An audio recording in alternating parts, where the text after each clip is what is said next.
오늘 저는 말씀의 제목을 믿음과 고백이라 이렇게 붙였습니다. 여러분, 고백 그렇게 말씀드리니까 어딘가 좀 느낌이 오지 않습니까? 고백, 여러 가지 의미의 고백이 있습니다. 자기 마음속에 간직하고 있는 비밀, 나 혼자만 아는 그런 어떤 특별한 것들을 털어놓는 것, 그것이 고백입니다. 또 한 걸음 더 나아간다면 마음속에 다른 사람은 알지 못하는 그런 잘못, 죄, 이런 것들을 털어놓는 것도 고백이라고 말할 수 있습니다. 그런가 하면 상대방에게 마음속 깊이 가지고 있었던 뜨거운 사랑, 연정, 이런 것을 드디어 알리게 되는 것, 그것이 또 사랑의 고백입니다. 하나님 앞에 엎드려져서 하나님 앞에 지은 모든 죄를 하나님 앞에 낱낱이 아뢰는 것도 우리는 고백이라고 부릅니다. 그런데 제가 오늘 이 말씀의 제목 신앙과 고백, 믿음과 고백이라고 했을 때 고백은 조금 다른 의미입니다. 이것은 믿음으로 고백한다는 의미, 믿음으로 선언한다는 의미를 가지고 있는 말입니다. 하나님의 말씀에 대한 믿음을 내 입으로 시인하면서 내 입으로 고백하는 것을 말하는 것입니다. 성경에서 이런 신앙의 고백을 이야기하려고 하면 얼른 머릿속에 떠오르는 인물이 있습니다. 바로 예수님과 함께 십자가를 진 그 현장에 있었던 강도입니다. 예수님이 십자가에 달리실 그때에 예수님의 좌편 그리고 예수님의 우편에는 강도가 나란히 십자가에 매달려 있었습니다. 그 중에 한 강도는 예수님을 조롱합니다. 예수님을 향해서 말하기를 당신이 그리스도라면서, 당신이 구세주라면서, 네가 만약 구세주라고 하면 얼른 십자가 밑에 내려와서 너도 살고 그리고 나도 좀 살려주라, 이렇게 놀리는 것입니다. 그런데 또 다른 한편에 있는 강도는 정반대의 입장을 취합니다. 이 조롱하는 강도를 향해서 그를 나무랍니다. 너하고 나는 본래 흉악한 죄를 지은 죄인이기 때문에 어쩔 수 없이 이 십자가에 달려서 이렇게 형벌을 받고 있지만, 그러나 네가 조롱하고 있는 이분은 결코 우리와 같은 사람이 아니다. 이 사람은 절대로 죄가 없으신 분이다 라고 그 사람을 나무리고 난 다음에 예수님을 향해서 말합니다. 주님, 당신의 나라가 이 땅에 임할 때에, 당신께서 낙원에 들어가실 그때에 저도 꼭 기억해 주십시오. 그래서 하나님 나라에 들어갈 수 있게 허락해 주십시오 라고 말하는 것입니다. 평생을 죄 속에서 살다가 드디어 그 죄가 발각돼서 십자가를 지게 된 인물들입니다. 이 두 사람은 똑같은 죄인들이었습니다만, 그러나 그 중에 한 사람은 이렇게 예수님을 향하여 믿음을 고백하게 된 것입니다. 예수님을 믿고 예수님을 향하여 자신의 구원을 요청했습니다. 이때 예수님께서는 주저없이 대답해 주셨습니다. 내가 오늘 나와 함께 낙원에 있으리라. 그렇습니다. 이렇게 믿음이라고 하는 것은 입으로 시인하고 고백하고 증거되어져야 하는 것입니다. 입으로 시인한다, 입으로 고백한다 하는 것은 더 이상 나의 믿음 생활이 개인적인 생활로 국한되는 것이 아니라 드디어 공적인 생활이 되는 것이다. 여러 사람들 앞에서 자신 있게 뚜렷하게 분명하게 내가 가지고 있는 믿음을 고백하는 신앙을 말하는 것입니다. 그렇습니다. 내 마음속에 있는 믿음을 부끄러움 없이 고백합니다. 두려움 없이 모든 사람들 앞에 고백할 때에 그 믿음이 구원을 받는 믿음이요, 그 믿음이 완성된 믿음이라고 하는 사실을 꼭 아시기를 바랍니다. 그렇습니다. 마음에 믿음이 없는데도 불구하고 믿음이 있는 척 하면서 입으로 말한다고 하면 그것은 위선이요, 그것은 거짓일 것입니다. 그러나 여러분, 마음에 분명히 믿음이 있는데, 마음속에 분명히 예수님을 향한 믿음이 있는데 그것을 부끄러워서 말하지 못한다든지, 또는 여러 사람들 앞에 나와서 무서워서 말을 못한다고 하면 그 믿음도 여전히 믿음이 아닙니다. 불완전한 것입니다. 고백이 없는 믿음은 다시 말하면 죽은 믿음과도 똑같습니다. 성경에 보십시오. 사가랴 대제사장의 이야기가 나옵니다. 사가랴 제사장이 성소에서 제사를 드리고 있었습니다. 그때 하나님께서 나타나셔서 이 사가랴를 만나 주셨습니다. 그리고 사가랴에게 말씀하시기를 네가 1년 후에 아이를 얻을 수 있다. 내 아내가 아이를 잉태하여 아이를 낳을 것이다. 그 아이의 이름을 요한이라고 지어라 라고 말씀하신 것입니다. 그러나 사가랴는 분명히 알고 있습니다. 자기 아내가 이미 나이가 많아 아이를 낳을 수 없는 처지였습니다. 그것을 너무나 과학적으로, 그것을 너무나 상식적으로 알고 있었던 사가랴는 드디어 믿음으로 고백할 수가 없었습니다. 인정할 수가 없었습니다. 입으로 시인할 수가 없었던 것입니다. 그래서 그는 부정하고 말았습니다. 부인하고 말았습니다. 어떻게 되었습니까? 성경의 기록을 보니까 그 사가랴는 그 즉시 벙어리가 되고 말았습니다. 1년 동안 그는 벙어리로 살았습니다. 말을 아예 할 수가 없었습니다. 드디어 1년이 지나 아들 요한이 태어난 후에야 그는 하나님의 말씀을 인정하게 되었고 믿음으로 시인하게 되었고 드디어 서판에 자기 아들의 이름을 요한이라고 하여야 한다는 것을 썼을 때에 그때서야 입이 열려지게 된 것입니다. 여러분, 입으로 예수님을 구주라고 시인한다고 하는 것, 입으로 내가 예수 믿는 사람이라고 고백할 수 있는 것, 어찌 보면 그 자체가 엄청난 은혜요, 그 자체가 측량할 수 없는 축복인 줄로 믿습니다. 여러분, 옆에 있는 분들과 인사합니다. 저는 예수님을 믿습니다. 저는 예수님을 믿습니다. 안 한 사람 다시 한번 하십시오. 저는 예수님을 믿습니다. 저는 예수님을 믿습니다. 교회 역사에 보니까 초대교회의 성도들은 이렇게 저는 예수님을 믿습니다, 이 한마디, 이 고백 하나, 이 시인 한마디 때문에 그들의 인생은 정말 드라마틱하게 전개되었습니다. 어떻게 됐는지 아십니까? 저는 예수님을 믿습니다 라고 하는 말 때문에 그는 붙들려가서 사자의 밥이 되었습니다. 저는 예수님을 믿습니다, 이 인사말 한마디 하고 대부분 그들은 돌에 맞아 죽었습니다. 나는 예수 믿는 사람입니다 라는 것을 마음껏 고백하고 나서 그들은 말에 붙들려서 말이 온 사지를 찢어버리는 그런 형벌 속에 빠질 수밖에 없었습니다. 그런데도 사람들은 이 고백을 거두지 않았습니다. 그런데도 사람들은 이런 시인을 포기하지 않았습니다. 그런데도 사람들은 어찌하든지 예수 믿는다고 시인하고 예수 믿는다고 고백하였습니다. 그 고백을 방해하면 방해할수록, 예수님을 향한 시인을 핍박하면 핍박할수록 그들은 더더욱 마음껏 고백하기 위하여 모든 것을 포기하기 시작했습니다. 삶을 포기합니다. 건강도 포기합니다. 행복한 인생도 포기합니다. 물질도 포기합니다. 세상적인 성공도 다 포기해버립니다. 예수님을 마음껏 고백하기 위하여, 예수님을 마음껏 찬송하기 위하여 그들은 굴 속으로 들어가기 시작했습니다. 그것이 카타콤입니다. 카타콤에 들어가면 햇볕이 한치도 들어오지 않습니다. 1년 12달 시커먼 컴컴한 지하실 방에서 숨어 있어야 했습니다. 그럼에도 불구하고 마음껏 예수님을 고백하고 마음껏 예수님 앞에 찬양할 수 있었기에 그들은 여지없이 그 고백의 길을 선택했습니다. 여러분, 오늘날 많은 그리스도인들이 착각합니다. 이렇게 카타콤 속에 들어가서 예수님을 마음껏 시인하고 찬양했더니 지하실에 살면서도 건강이 하나도 상하지 않았다.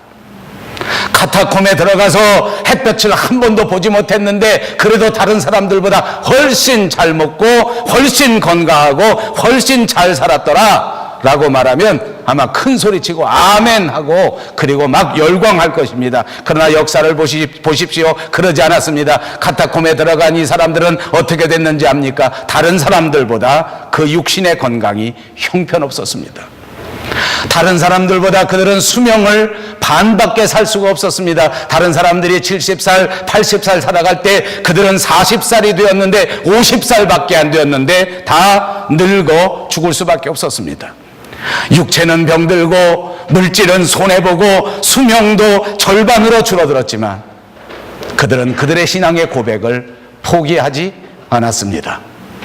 저는 예수님을 믿습니다. 이 고백을 절대로 포기하지 않았습니다. 여러분, 입으로 예수님을 이렇게 시인하는 것, 입으로 예수님 앞에 고백하는 것, 오늘 성경 본문에 보십시오. 누구든지 주님의 이름을 부르는 자는 구원을 얻으리라. 그렇습니다. 주님의 이름을 부를 수 있는 저와 여러분, 어마어마한 은혜요, 어마어마한 특권이라고 하는 사실을 다시 한번 꼭 기억하시고 꼭 믿으시기를 주님의 이름으로 축복합니다.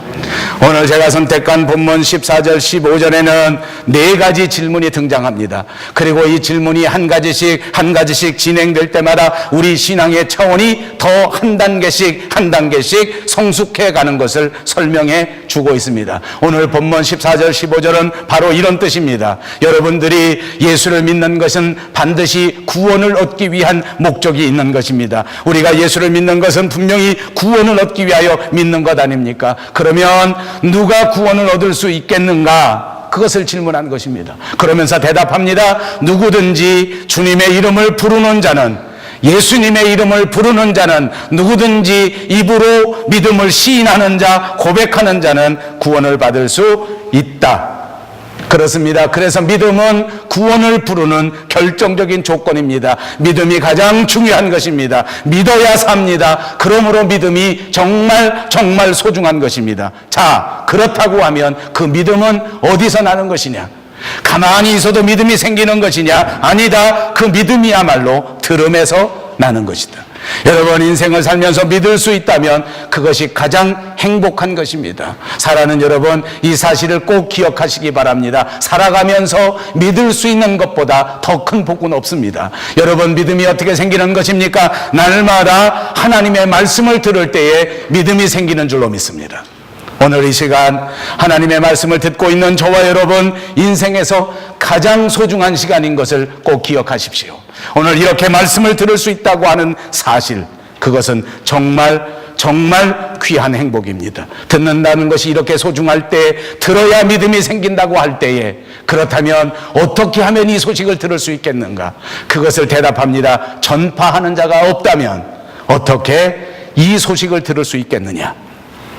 보라, 구원의 역사에 있어서 가장 중요한 것은 전파하는 것이다. 이렇게 전파해야, 말씀을 전해야, 이 말씀을 듣고 믿음이 생기고, 그 믿음이 있어야 그 믿음으로 고백하고, 이 믿음을 고백해야 하나님이 우리를 구원하시는 모든 역사를 완성하게 된다. 이것이 본문의 역사입니다. 그리고 말씀합니다. 아름답도다 좋은 소식을 전하는 자들의 발들이요.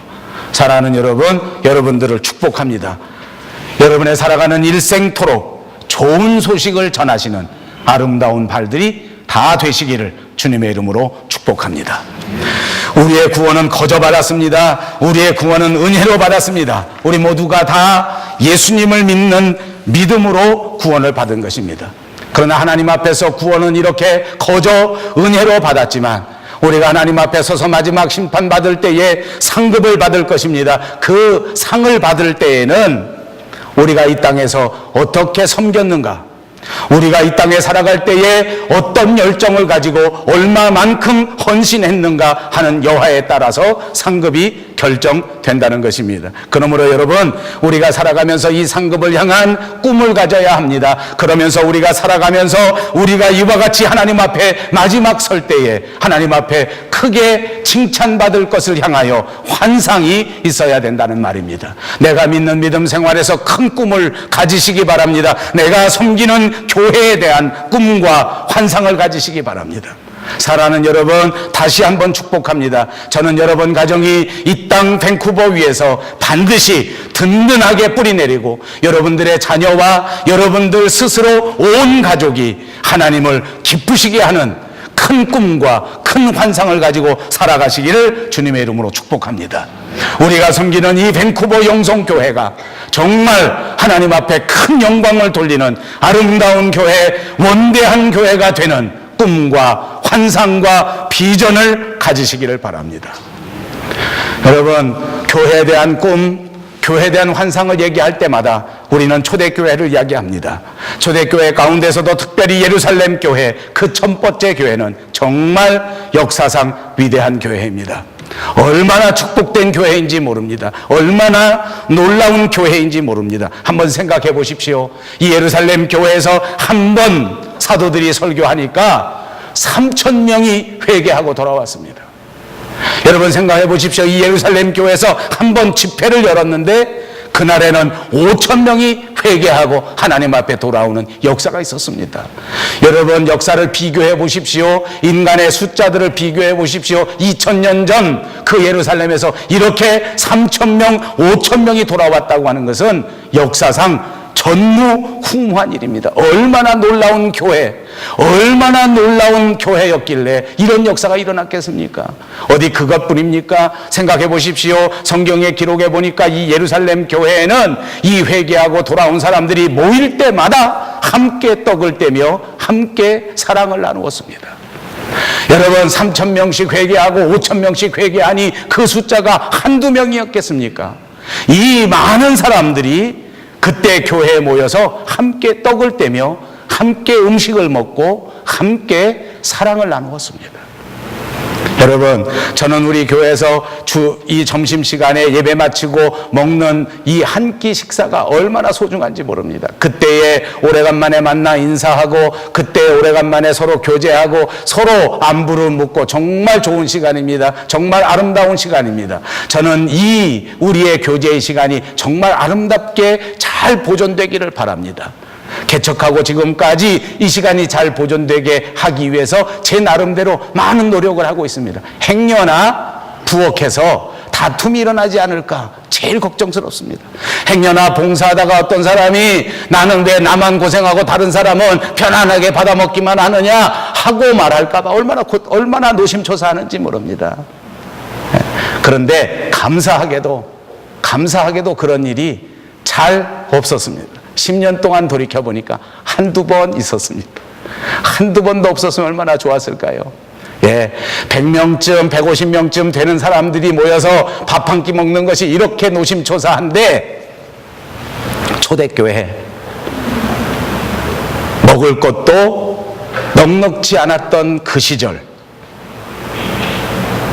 그 수많은 사람들이 서로 살아가는 형편이 전혀 달랐을 그 예루살렘 교회에서 모일 때마다 떡을 떼고 음식을 나누고 사랑을 나눌 수 있었다. 기적 같은 교회입니다. 놀라운 교회 아닙니까? 거기다가 내 물건 서로 구별하지 않는 유무상통이 있었다고 합니다. 다시는 이루어지지 않을 놀라운 일 아닙니까? 거기다 또 있습니다. 성경의 기록을 보니까 예루살렘 교회 교인들은 모일 때마다 기도하기에 힘썼다고 기록합니다. 여러분, 우리는 모이면 뭐 합니까? 우리는 모이면 회의합니다. 우리는 모이면 뭐 합니까? 우리는 모이면 이벤트를 엽니다. 우리는 모이면 뭐 합니까? 스포츠 대회를 엽니다. 우리는 모이면 뭐 합니까? 등산 대회를 엽니다. 우리는 모이면 뭐 합니까? 드라마를 만듭니다. 우리는 모이면 뭐 합니까? 무언가 문화를 향유하고 무언가 경제를 생각하고 무언가 사람들의 여러 가지 인간적인 것들을 생각합니다. 그런데 이 예루살렘 교회를 보니까 모일 때마다 기도하기에 힘썼다고 합니다. 놀라운 교회입니다. 엄청난 교회입니다. 성경에 보니까 이들이 모여 기도하기를 힘쓸 때에 옥문이 열려지는 역사가 있었습니다. 생각해 보십시오. 예루살렘 교회에 다니는 교인들은 그 심정이 어땠겠습니까? 저는 생각해 봅니다. 제가 만약 예루살렘 교회 목사였다면 노심초사할 일이 없습니다. 매 주일마다 신경 쓸 일이 하나도 없었을 것입니다. 제가 한번 이 설교를 준비하면서 생각해 보았습니다. 만약 예루살렘 교회 장로님이었다면 어땠을까? 우리 이 장로님이 제일 좋았을 것 같아요. 주일에 먹을 거 사올 걱정이 없어. 반찬할 걱정이 없어요. 깍두기 만들 염려가 없습니다. 얼마나 신바람 났을까 생각해 보니까 신바람 교회, 그것이 예루살렘 교회였습니다. 근데 여러분, 제가 이 좋은 것만 자꾸 얘기하려고 하는 것이 아닙니다. 이렇게 결정적인 예루살렘 교회도 부족한 것이 있었습니다.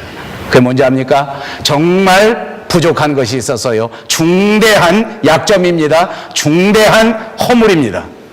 여러분, 성경에 보니까 우리에게 하나님이 말씀하시기를 너희는 가서 모든 족속으로 제자를 삼아 아버지와 아들과 성령의 이름으로 세례를 주고 내가 너희에게 분부한 모든 것을 가르쳐 지키게 하라. 복음 전파의 명령입니다. 지상명령이라고 하는 말씀입니다. 그런데 여기에 열정을 갖지 못했습니다. 자기들끼리 모여서 기도하고 자기들끼리 모여서 유무상통하고 자기들끼리 친교는 잘했는데 천하만국에 다니면서 복음을 전파하는 일에는 열정을 베풀지 못했어요. 오직 성령이 너희에게 임하시면 너희가 권능을 받고 예루살렘과 온 유대와 사마리아와 땅끝까지 이르러 내 증인이 되리라 말씀하신 이 말씀에는 꿈과 비전과 열정을 가지지 못하고 오히려 소홀하지 않았나 하고 평가할 수 있다는 말입니다. 여러분, 주님의 말씀에 거의 다 순종했습니다. 주님의 말씀을 거의 다 따랐습니다. 그런데 가장 소중한 사명, 그리스도인의 지상명령, 교회가 가지고 있는 가장 본질적인 명령에 부족한 곳이 바로 예루살렘 교회였습니다. 여러분 기억하십시오. 하나님께서는 예루살렘 교회가 없다고 해서 중요한 일을 하지 못하시는 분은 아닙니다. 만약 예루살렘 교회가 없었다고 할지라도 하나님은 얼마든지 다른 교회를 세우실 수 있었고 다른 교회를 통하여 역사하실 수 있는 분인 줄로 믿습니다. 그럼에도 불구하고 하나님께서는 예루살렘 교회를 사랑하셨기 때문에 그 예루살렘 교회를 어떻게 했습니까? 예루살렘 교회를 흩으시기 시작합니다. 예루살렘 교회의 유무상통하는 아름다운 전통에 그 모든 전통을 묶어버리기 시작합니다. 핍박합니다. 그래서 흩어질 수밖에 없도록 만들어버립니다. 여러분, 하나님은 예루살렘 교회를 사랑하셨기에 그들을 사방으로 흩어버리고 나서라도 그 사명을 감당할 수 있도록, 복음 전파의 사명을 감당할 수 있도록 역사해 주신 것입니다. 하나님께서는 오늘 저와 여러분이 섬기는 우리 밴쿠버 영성교회를 세워주셨습니다. 그리고 우리 교회를 통하여 역사하시고 우리 교회를 통하여 일하시기를 원하시는 줄로 믿습니다. 우리가 이 사명을 감당하지 못하고 이 믿음을 고백하지 못할 때에 하나님께서는 다른 교회를 통하여서도 얼마든지 역사하실 수 있지만 그럼에도 불구하고 우리를 사랑하시기에 우리를 통하여 역사하실 것입니다. 우리가 전하러 가지 않는다면 하나님이 우리를 보내실 것입니다. 우리가 사명을 감당하지 못한다면 하나님이 감당하도록 만드실 것입니다. 예루살렘 교회가 어떻게 되었습니까? 핍박이 다가옵니다. 어려움이 다가옵니다. 고난이 다가옵니다. 예수 믿는 교회, 정말로 아름다운 교회였는데도 불구하고 매일매일 하루의 삶이 고달프기 끝이 없습니다. 흩어질 수밖에 없습니다. 피할 수밖에 없습니다. 왜냐하면 가만히 있다가는 불덩어리가 다 자기들에게 튀어오기 때문입니다. 흩어집니다. 어떤 사람은 하인으로 팔려갑니다. 어떤 사람은 노예로 팔려갑니다. 어떤 사람은 핍박을 피해서 겨우겨우 도망자의 신분으로 도망갑니다. 그러나 그들은 하인으로 가서 그들은 노예로 흩어져서도 그곳에서 복음을 전했습니다. 여러분 말씀드린 것처럼 기름에 불이 붙었습니다. 그 불을 몽둥이로 내려친다고 해서 그 불이 땅에 떨어져서 없어지는 것이 아닙니다. 떨어진 그곳마다 다시 불길이 솟아오르게 되는 것입니다. 마치 교회 역사를 보니까 이것처럼 가는 곳마다 교회의 불길의 역사가 일어나고 복음의 불길의 역사가 일어나고 성령의 불길의 역사가 일어나서 오늘 저와 여러분까지 예수 믿는 이 은혜를 받게 된 줄로 믿습니다. 오늘도 하나님은 이렇게 역사하십니다. 오늘도 하나님은 우리를 살리시려고, 오늘도 하나님은 우리 교회를 세우시려고 당신의 아들 독생자를 이 땅에 보내주시고 그분을 십자가 위에서 희생시키시기까지 우리를 건져내시기를 원하십니다. 여러분 꼭 기억하십시오. 그러면 우리는 과연 예수님 앞에서, 과연 하나님 앞에서 우리의 마음을 시인하고 고백해 보았습니까? 정말 하나님을 향해서 뜨거운 사랑을 고백해 보신 적이 있는가 생각해 보시기 바랍니다. 하나님은 우리를 위하여 당신의 독생자 아들이라도 희생하고 포기하셨는데 우리는 과연 하나님을 위하여 무엇을 포기했는가 생각해 보십시오. 여러분이 가진 당신의 취미를 하나님을 향하여 포기해 본 적이 있습니까? 당신이 가지고 있는 그 재물을 하나님의 나라를 위하여 포기해 본 적이 있습니까? 당신의 인생의 모든 관심과 당신의 인생의 모든 꿈을 복음 전하는 일에, 교회 세우는 일에 혼신을 다해 바쳐보는 그런 고백, 그런 결심이 있었느냐 하는 말씀입니다. 어떻습니까? 여러분의 목적을, 여러분의 삶의 목적을 과연 이렇게 이와 같은 복음 전파에 두고 살아본 적이 있었느냐 말입니다. 그렇습니다. 만약 우리가 교회를 위해서 산다고 할지라도, 정말 교회 일에 최선을 다하여 살겠다고 결심한다고 할지라도 여전히 문제는 남습니다. 여러분, 전도해야 된다는 것을 모르는 사람은 없습니다. 그런데 전도하려고 해도 문제는 남습니다. 무엇이 문제인지 압니까? 저는 목회자로 하나님 앞에 나섰습니다. 목회자로 나서면서 하나님 앞에서 어떨 때에는 정말 크게 낭망할 때가 있습니다. 왜 그런가 하면 목회하는 데에 특별한 은사를 가지신 분들이 있더라고요. 특별한 은사를 가지신 분이 있어요. 교회를 개척하면 사람들이 상상할 수 없을 정도로 교회를 빠른 속도로 크게 아름답게 잘 성장시키는 목사님들이 있더라고요. 설교를 해도 얼마나 잘하시는지 몰라요. 똑같은 사건을 보고 똑같이 기도하고 똑같이 공부했는데 얼마나 세련되게, 얼마나 성숙하게 설교를 잘하시는지 몰라. 그럴 때 보면 저는 정말 난감하기 그지없습니다. 왜 나는 이럴까? 그럴 때가 참 많아요. 여기 밴쿠버에 오니까 그런 일이 더 많습니다. 왜냐하면 여기서는 가끔 다른 목사님들의 설교를 듣기 위해서 기회가 없으니까 제가 TV를 많이 보지 않습니까? 인터넷이 아주 발전됐으니까 인터넷에 봅니다. 그러니까 가뜩이나 세계적으로 가장 유명한 분들, 가뜩이나 검증된 분들의 설교가 인터넷에 얼마나 많은지 그분 설교를 들으면 저는 갑갑해집니다. 나는 왜 저렇게 설교하지 못할까? 나는 왜 목소리가 요 모양 요 꼴일까? 나는 왜 언사를 이런 걸 쓰는 걸까? 전도를 하려는데 전도의 은사가 있더라고요. 어떤 사람은 전도했는데 6개월 만에 10,000명을 전도한 전도왕이 있더라고요. 제가 인터넷에 다 봤어요. 어떤 분은 전도를 하는데 그냥 전도를 하지 않고 왜 진돗개처럼 전도를 하는 거예요. 그 진돗개 전도왕이 있어. 물으면 안 놓는데. 얼마나 부러운지. 그분은 진돗개더라고. 나도 진돗개가 되고 싶어요. 어떤 분은 짜장면 전도왕이 있어. 그래서 짜장면을 가서 만들어주고 전도를 하는데 한꺼번에 몇십 명씩 짜장면만 먹었다 하면 예수 믿는다는 거예요. 여러분 한번 찾아보세요. 짜장면 전도왕. 간증도 얼마나 재밌게 하는지. 그냥 저절로 짜장면이 먹고 싶어. 그날 밤에 가서 내가 짜장면 먹었어요. 은사가 얼마나 위대한지 몰라. 여러분, 이런 사람들은 진짜 복받은 사람이야. 배우지도 않았는데 설교를 잘해. 신학교도 안 다녔는데 설교를 잘해. 신학교 다닐 때 맨날 졸고만 있었는데 설교를 할 때 얼마나 잘하지만 특별한 은사를 가진 사람이에요. 나는 이런 사람들 존경합니다. 이런 사람들 정말 복받은 사람입니다. 아무나 할 수 있는 게 아니에요. 아무나 할 수 있는 게 아니에요. 나중에 하늘나라 가면 아마 이 사람들은 정말 좋은 자리에 탁 자리 잡고 있을 줄 분명히 믿습니다.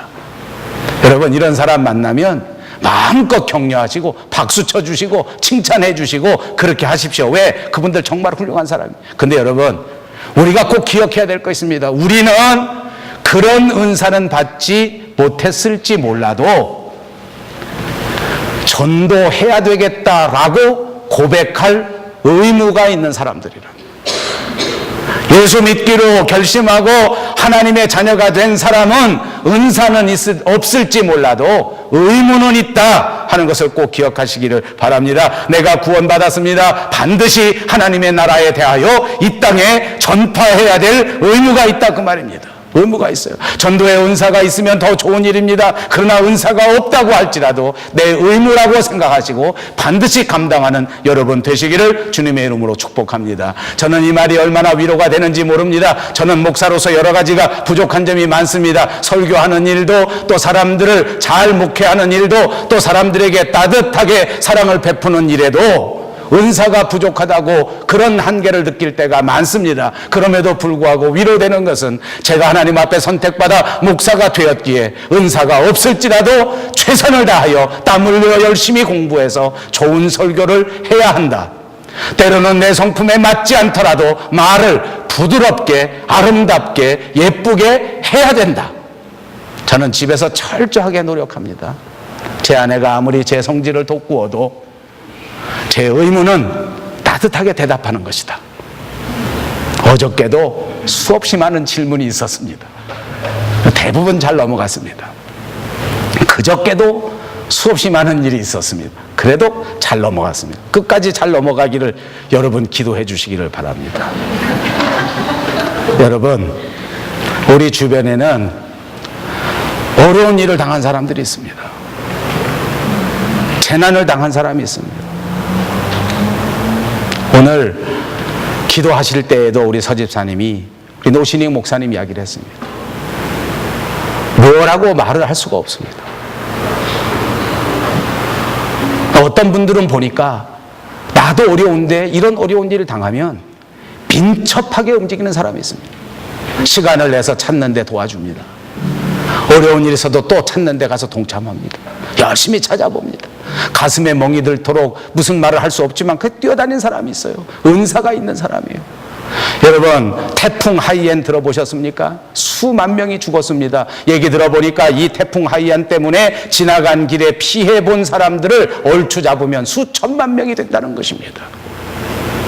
여러분, 그런데 이 태풍이 있고 지난 주간에 저는 고심고심하면서 여러분에게 광고하지 않았습니까? 어떻게 하든지 사람들을 좀 도와야 되겠다. 어떻게 하든지 사람들을 좀 어떻게 도울 수 있는 길을 연구해보자. 그래서 모금을 하든지 한번 찾아가든지 뭘 해야 되겠다 하고 미적미적 생각하고 기도하면서 저는 준비했는데, 신문에 보니까 밴쿠버 조선에 이 광고가 나가고 며칠 만에 수만 불이 모였습니다.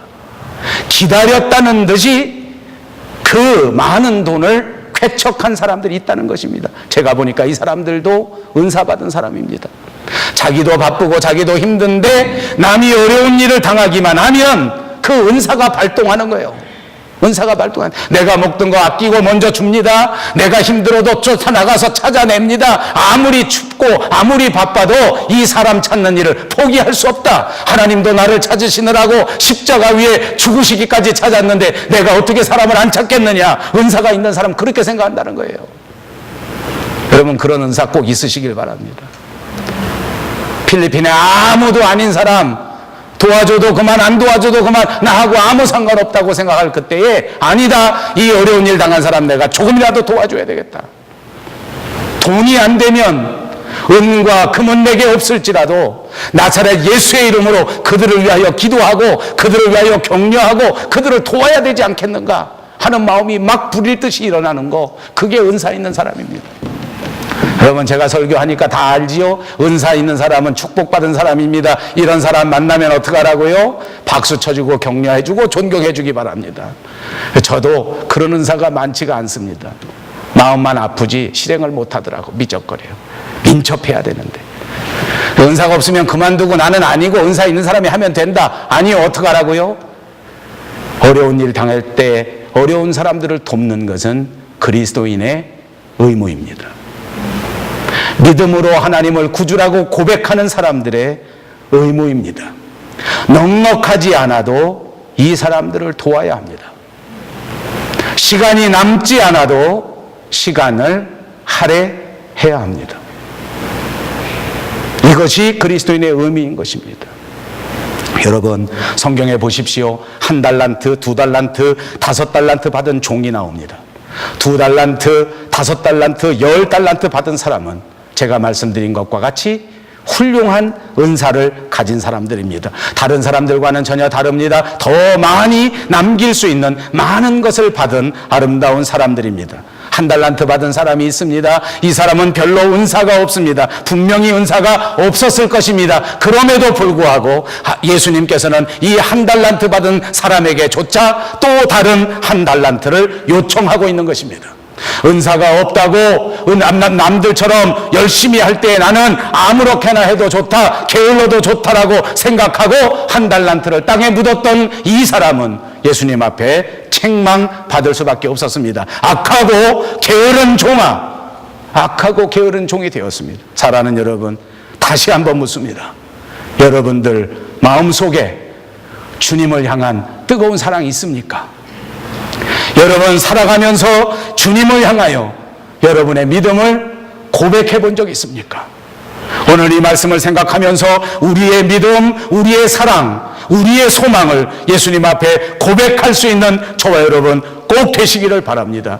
그렇다면 우리는 더 집중해야 합니다. 그렇다면 우리는 더 열심히 해야 합니다. 그렇다면 우리는 더 많이 섬겨야 합니다. 그렇다면 우리는 정말 꿈과 소망을 가지고 하나님의 교회를 위하여, 하나님의 사람들을 위하여 열심히 살아가야 될 것을 믿으시기를 바랍니다.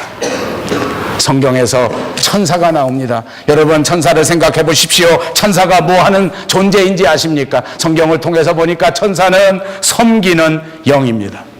섬기는 영이 천사입니다. 섬기는 영이 천사이기 때문에 천사는 저와 여러분 주변에 언제나 머물러 있습니다. 제 옆에 서 있으면서, 여러분 옆에 서 있으면서 어떻게 우리를 섬겨줄까? 어떻게 우리를 도와줄까? 어떻게 우리를 하나님 앞으로 인도해 갈까? 하면서 기다리고 있다는 말입니다. 천사들은 이렇게 하나님께서 만드신 존재입니다. 이렇게 창조되어진 피조물입니다. 여러분, 그런데 천사가 무엇을 어떻게 섬겨야 할지 그것은 우리가 시인하고 고백하는 대로 우리를 도와준다는 것입니다.